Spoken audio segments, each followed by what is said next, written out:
The American Revolution was primarily caused by colonial opposition to British attempts to exert greater control, imposing taxes like the Stamp Act, 1765, and Tea Act, 1773, without colonial representation in Parliament.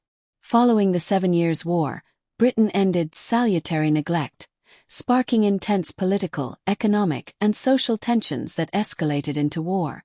Key causes of the American Revolution. Let us consider 10 causes. Taxation without representation. This spark, Adams references, would eventually ignite a revolution. Parliament's consistent taxation of the American colonies, while simultaneously denying its citizens equal representation in their own government, is perhaps the most important of all the causes of the American Revolution.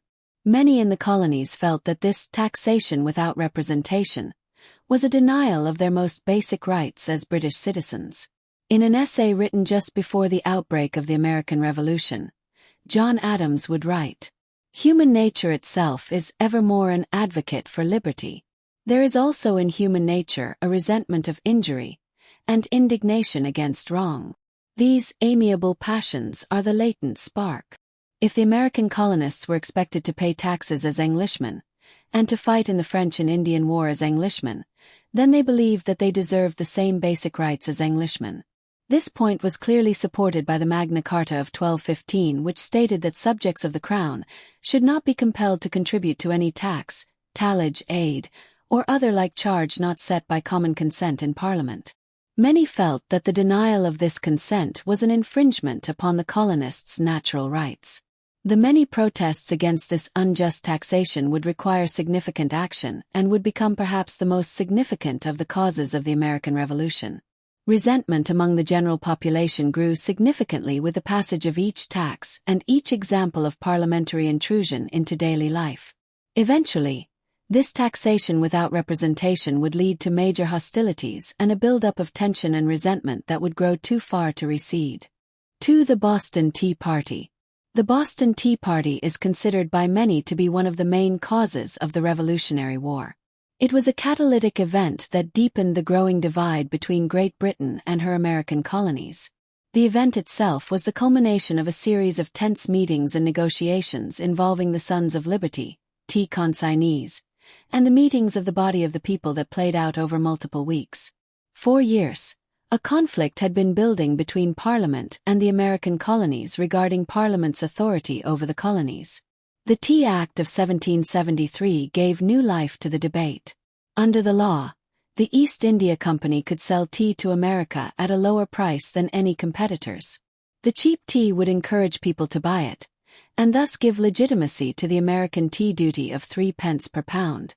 Patriots feared what they saw as an East India Company monopoly, as well as another tax without their consent. Boston's patriots demanded that the ship's owners return the tea to England without being unloaded, but also began to plan their response should government officials refuse their demands. Ultimately, customs officials and the governor claimed it was out of their authority to allow the tea to leave unless the tax was paid on it. On December 16, 1773, seeing no other options, approximately 100 to 150 men boarded the vessels Dartmouth, Eleanor and Beaver docked at Griffin's Wharf, and destroyed 340 chests of East India Company tea. During 3 to 3.5 hours, over 92,000 pounds of tea was destroyed, valued at approximately $1.5 to $1.8 million in modern currency. The participants of the Boston Tea Party came from all classes of Boston society. Many were skilled tradesmen and their younger apprentices, while others appeared to be men of prominent social standing, such as merchants and doctors. Some were loosely disguised, while according to several first-person accounts, many wore no disguise at all. These ordinary citizens performed an extraordinary act, and many participants would go on to fight for American independence. Parliament's reaction to the Boston Tea Party would likewise become one of the causes of the Revolutionary War. Only 16 months would pass between the destruction of the tea and the shot heard round the world at the battles of Lexington and Concord, marking the beginning of the American Revolution. The destruction of the tea would be described by John Adams as the most magnificent movement of all, and would forevermore be considered one of the leading causes of the Revolutionary War. 3. The Boston Massacre. One of the main causes of the American Revolution was the Boston Massacre, which took place on March 5, 1770. This historical event was a prime example of both the abuse of power by British soldiers in the American colonies as well as the importance of media portrayals in the causes of the Revolutionary War. Tensions had been building between British regulars and the citizens of Boston following the death of Christopher Sider, a young boy who was inadvertently killed during a tax protest a few weeks prior. During this riot, a mob of men and boys gathered outside the shop of importer Theophilus Lilly. Ebenezer Richardson, a customs informant, tried to break up the crowd, which in turn focused their ire on Richardson. He was chased back to his home, where Richardson barricaded himself within. The crowd grew in size and demanded Richardson come out and face the mob. During the riot outside his home, Richardson was seen in the window with a musket, fired swan shot in the air, wounded Samuel Gore in the thigh and finger, and killed the 11-year-old Christopher Sider. Following Sider's burial, tensions remained extremely high. On March 2, 1770, ropemaker Samuel Gray got into a brawl with several soldiers looking for extra work at John Gray's rope walk. This intermittent brawl went on for 3 days and nights between Boston's gangs and the soldiers. 2 days later, wigmaker's apprentice, Edward Garish, accused a British officer, Captain John Goldfinch, of not paying for his services. Garish shouted to Goldfinch, "There goes that fellow who hath not paid my master for dressing his hair." Goldfinch continued on his way and ignored Garish's shouts. Private Hugh White, a sentry at the customs house and member of the 29th Regiment, chimed in defending Goldfinch. Some words were exchanged between White and Garish, and White struck Garish on the side of the head with the butt of his musket. According to his deposition, Garish cried out. A few other apprentices came to Garish's aid, and they began to hurl both epithets and snowballs at White. Hearing the noise, a crowd began to form. Other soldiers arrived on the scene, led by Captain Thomas Preston. With the knowledge that the mob could turn violent at any moment, Preston ordered the guard to turn out, go to King Street, and load their muskets. A club was thrown from the crowd, hitting Private Hugh Montgomery, knocking him down. Montgomery's musket discharged. The other soldiers subsequently fired their muskets into the crowd, striking 11 individuals. 3 people died on the scene: Crispus Attucks, Samuel Gray, and James Caldwell. Samuel Maverick died a few hours later, and Patrick Carr succumbed to his injuries 2 weeks later, bringing the traditional total of deaths to 5. After the muskets went off, Preston sent the men back to the guardhouse. Hutchinson dispersed the crowd from the State House window, stating, "The law shall have its course, we shall live and die by the law." By 2 a.m., the sheriff detained Captain Preston. An enormous funeral service was held for the victims, and Christopher Sider was reburied along with them. Ironically, it was John Adams, eventual leader of the revolutionary cause, who ultimately defended the soldier in court. 6 of the soldiers were acquitted and 2 found guilty of manslaughter. It took very little time for the Sons of Liberty to use this event to further the patriot cause. Paul Revere is often credited as creating a famous engraving depicting the Boston Massacre. This image, however, was copied from an earlier image created by Henry Pelham. Both images depict a bloody scene on King Street, and furthered resentment and anger toward the British troops in Boston. This event would become one of the major causes of the American Revolution. For Common Sense by Thomas Paine. Common Sense was a pamphlet written by Thomas Paine in 1776.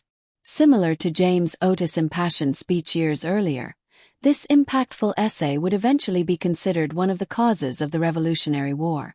It made a straightforward argument for the independence of the American colonies by claiming that the British monarchy was tyrannical and corrupt. Essentially, Paine laid all of the problems in colonial America at the feet of corrupt politicians in Parliament and those responsible for British rule. Additionally, he suggested that the only true solution would be colonial independence. The pamphlet was immensely popular on both sides of the Atlantic, selling over 500,000 copies in its first year of publication, and its successfulness of making a clear and persuasive argument for starting the fight for American independence makes Paine's work one of the most significant causes of the American Revolution.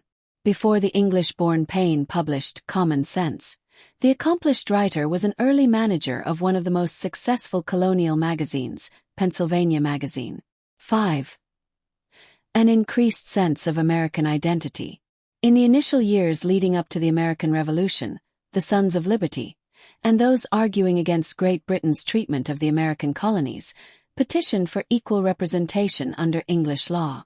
With the effort largely centered around issues of taxation without representation, there was initially little consideration for a total separation from Great Britain. However, as tensions grew following events such as the Boston Massacre and the Boston Tea Party, as well as the passage of the Coercive Acts, ideas of American independence began to spread. One of the key causes of the Revolutionary War would be Parliament's punishment of Boston following the destruction of the tea in 1773. The Coercive Acts, or Intolerable Acts as they would be called, would inspire outrage across the colonies and lead to a growing sense of the common cause of America. This sense of an American identity would become one of the main causes of the American Revolution. 6. The Writs of Assistance. In 1761, Massachusetts lawyer James Otis made a name for himself arguing against the writs of assistance. The writs of assistance were general search warrants that gave Crown-appointed agents the ability to search private homes and establishments without probable cause or permission. Colonial reaction to these new laws was extremely negative, and could certainly be considered as one of the main causes of the American Revolution. Otis was asked by those arguing against the writs of assistance to make an impassioned speech on the subject.